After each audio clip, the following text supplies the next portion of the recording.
food container organization in just 3 minutes. Let's go.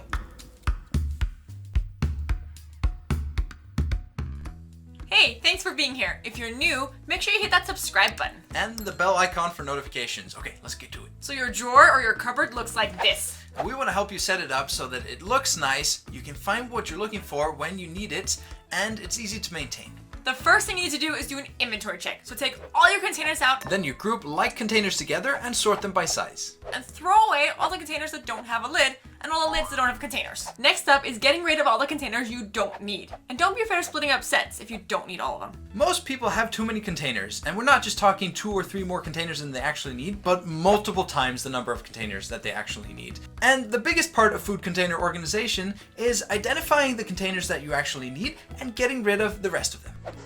And while you're deciding which containers to save, make sure you prioritize stackability and foldability to optimize on the storage space. If you're having a hard time to gauge how many containers you'll actually need, then take a look in your fridge a few times next week. Count how many are in there and use that as a benchmark. Just remember, it's all those just-in-case containers that make it so that you're here in the first place. And don't feel bad about getting rid of perfectly good containers. I'm sure you know some students or newly married couples that would love to receive them. You can be a force for good in this world. Now, are you ready to actually do this? Let us know in the comments below.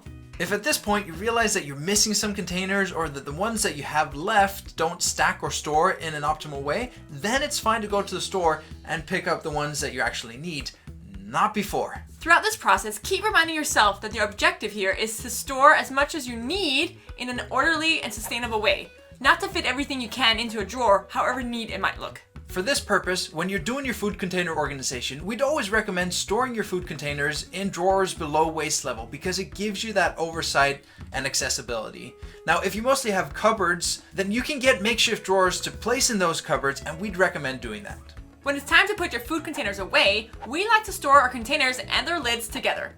You should always be able to grab the container you need and its matching lid without any extra trouble. Yeah, and don't be tempted to stack more than 2 different types of containers on top of each other, even if you have deep drawers. If you're struggling for space, odds are you're still holding on to too much stuff. Now that you've completed your food container organization, it's time to test it for a few weeks for functionality, and then you tweak it according to your needs. We've got one more tip for you, but if you haven't already, once you're finished with this video, make sure you head over to our website, realorganize.net, for more insights like these. Once you're happy with your food container organization, take a picture of it and use that as reference. Yeah, and if you're struggling to keep the system as it should be with family and everything, we've found that it works really well to print out the picture and actually just place it in the drawer, because then your family can help you to keep the system organized. Yeah, and you can even turn it into a game, and the little kids can help you empty the dishwasher. Yep, this was food container organization in 3 minutes.